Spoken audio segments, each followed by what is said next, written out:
Alright, so I can either do a video on Castlevania Nocturne or Gen V.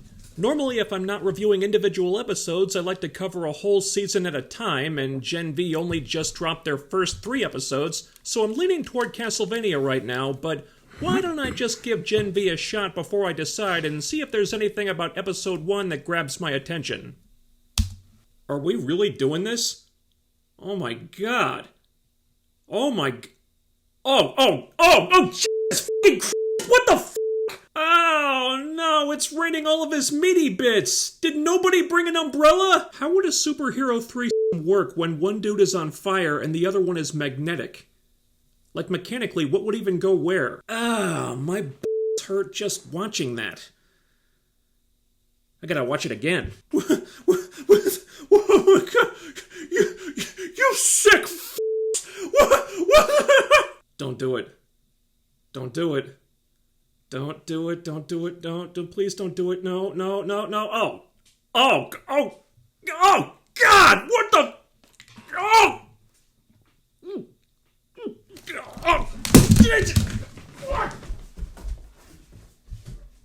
That escalated quickly. Okay, Gen V it is then. Wow. I admittedly did not have high expectations for this show. The trailers were good, I was hoping it would be good, but can they really recapture that lightning in a bottle they have with the boys? It's different writers, Homelander and Butcher aren't going to be there, it's just not going to be the same. I mean, those two are integral to what makes the boys and frankly this whole franchise work. I don't see how they can do the show without them. Is your idiot brain getting fucked by stupid? I guess so, because by God, they did it. Maybe I've become a bit jaded and cynical after several years of covering some of the worst shit ever committed to the screen, because holy moly did I underestimate these people. The best way I can think to sum up the first 3 episodes of Gen V is this. This show is, without question, one of the most f***ed up things I've seen in a long time, and it's f***ing amazing because of it. 3 minutes in and I was hooked. 3 minutes, 1 scene, and they had me. And by the end of the first episode,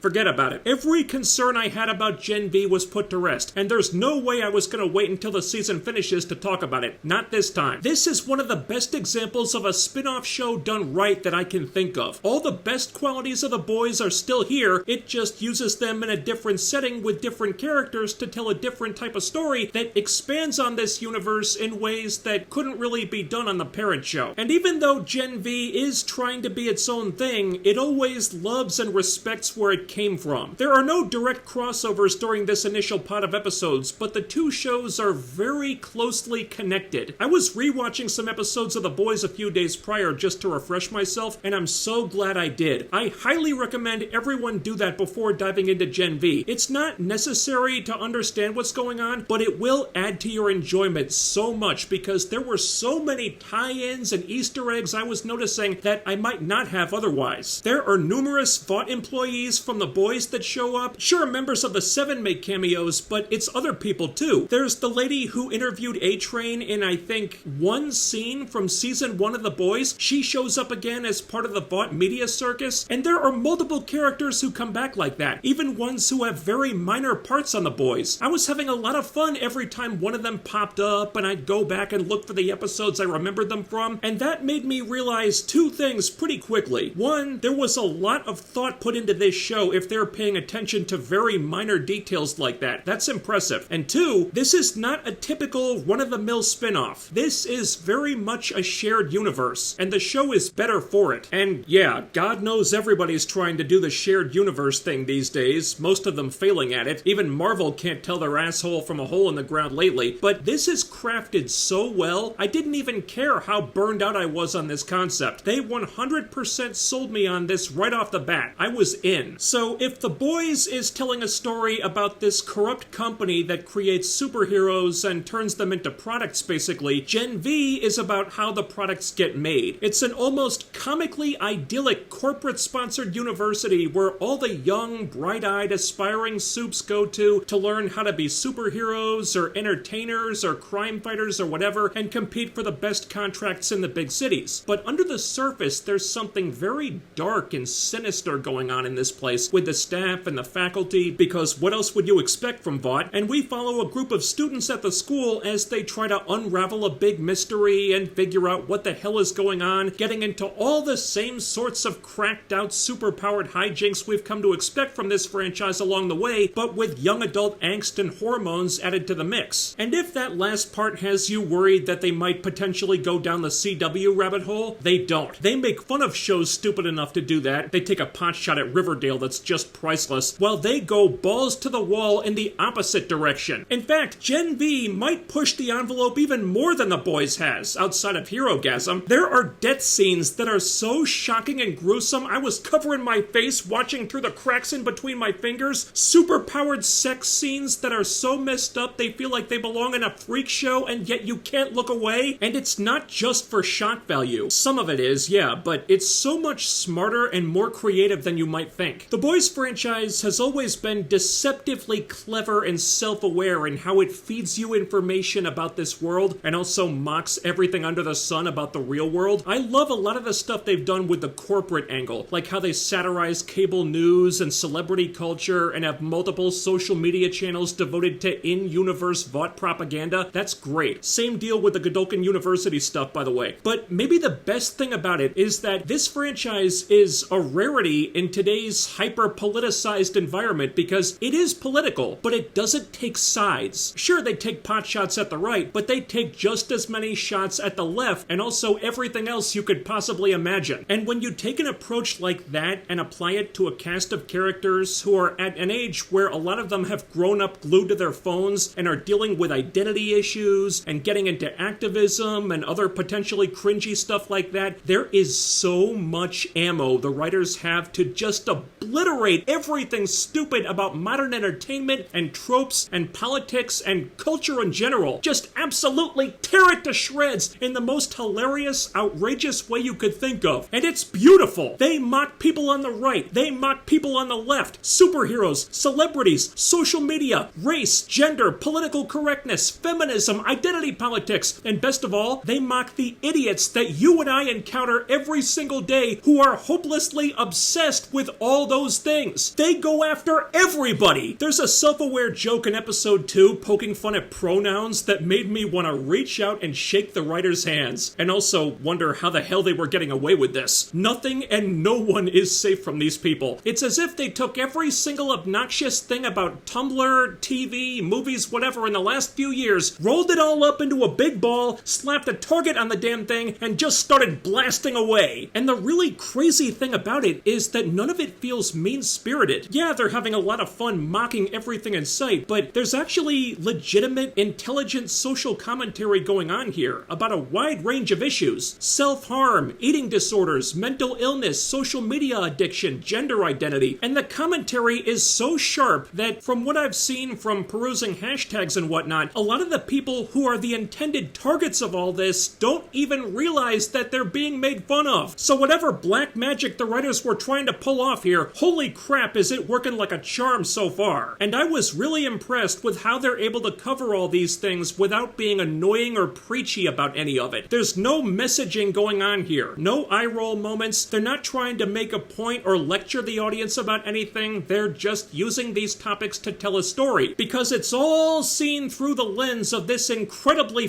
up, extremely adult, quasi-satirical superhero show. For example, one of the characters is non-binary, or gender fluid maybe? Something like that, I don't know. Now, in lesser hands, and by that I mean pretty much anyone writing for DC or Marvel these days, I think we all know how a character like this would be presented. They'd be a flag waver, a poster they-them for diversity, getting cheered and validated every time they enter a room. It would be a giant cringe fest. Basically how Vought presented lesbian Queen Maeve, except played seriously instead of ironically. But on this show, the writers take a route that's actually interesting. It has messed this person up 6 ways from Sunday. They have a really dysfunctional relationship with their parents. They struggle to get attention from Vought because the bi-gender pronoun fuckery thing doesn't play well in the southern markets. And then there's the sex life, which how the hell does that even work when your body is shape-shifting between male and female? I don't even know what to make of that. But I guess just to be safe, it'd be mostly butt stuff. All of this would be confusing enough, and the superpowers just cranked it up to 11. No preaching, no messaging, just character. Thank you. They present it from every angle. They don't take a stance on it or try to make you agree with them or anyone else. They're just telling a story about a really up person with superpowers that have made their life exceedingly more complicated. And that's a really big theme on this show, that for all the doors having superpowers may open up, it can also cause you nothing but problems and at the drop of a hat make your life a living hell when all you want to be is normal, and how you deal with that even when it's the last thing you feel like doing. And the writers use this to create some pretty thought-provoking situations and questions. What does it do to a person psychologically when their gender identity is literally their superpower? How does it affect a person's self-image when their superpower and their eating disorder are intertwined? How do you cope when you're contemplating suicide but hurting yourself is also how your power works? Concepts like this make for some really interesting characters. This was fascinating stuff, and it's so much fun to explore because even when they're getting into serious topics like that, they never forget what's at the heart of this franchise, which is f***ed up superheroes doing up shit, which can be everything from hysterical to thoughtful to irreverent to flat-out body horror, even all at the same time in some cases. Now, at the time I'm recording this, we've only seen the first 3 episodes, so we don't have a ton to go on right now, and first impressions, the writing and world building are top-notch, but I'm not 100% sold on the entire cast yet. There are some good actors in there, some are better than others, but there doesn't seem to be that charismatic Homelander/Billy Butcher type figure to build around. It looks like they're trying to make the main girl that person, but unfortunately, if there's a weak link in the cast acting-wise, I think it's probably her. And since she's the one we're following a lot of the time, that doesn't help. That's my one real criticism right now, that the person at the center of the whole thing just doesn't have the charisma or the gravitas that we get with the central figures on The Boys. Maybe she'll get better, she might, but this role is asking a lot of her, and for the complex emotional places she has to go to and how dark that character's backstory is, I just don't think the actress has the chops for it. To be continued, I guess, but I'm not convinced yet. I mean, eating disordered chick is acting circles around her right now, so that's something they might need to address. I don't think that's a make or break situation though. I mean, The Boys has a weak link in their cast. I'm not naming names, but I think we all know who it is.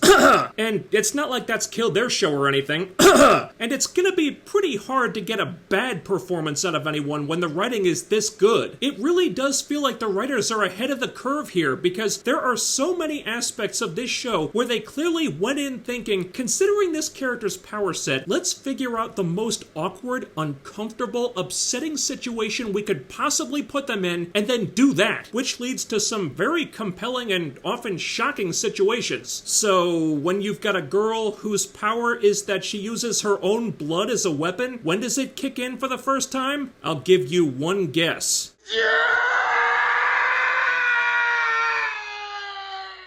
God damn. It is horrifying, gloriously batshit, and so messed up. And it's like that with everybody. They just want to put these characters through as much as possible until they break, which is great because that's how you find out what a character is really made of. And after these first 3 episodes, it's something I'm really excited for. This was easily one of the strongest debuts for a new show I've seen since I've been doing this gig. Gen V is everything I wanted a series in the same universe as The Boys to be and more. This show is brutal, hilarious, creative, horrifying, intriguing, outrageous, self-aware enough to know exactly how ridiculous it is, and smarter than 99% of the superhero content Marvel and DC are putting out right now. Hell, all those studios are doing is giving shows like Gen V more ammunition to make fun of them with. I'm thrilled with how this show turned out. I think it's going to be a great companion piece for The Boys, and concerns about a few of the cast members aside, I can't wait for more. In fact, between Invincible, The Boys, and now Gen V, me, Amazon Prime might just be putting out the best comic book related content on the market right now. It beats the hell out of what the other guys are giving us anyway, and if they can maintain this level of quality, they're gonna have a shared universe that fans can actually get excited about again. Thanks so much for watching, and while you're here, don't forget to ding that bell icon and follow my social media so you can always be notified when I upload new stuff. The links are down there, and most importantly, hit that thumbs up, leave a comment, share the video, subscribe to the channel if you haven't already, and make sure you're still subscribed. We're gonna get to 50,000 subscribers by hook or by crook, but I need your help to do it. So do all the YouTube things. I'll be back with more very soon. Take care, stay tuned. I'll see you next time.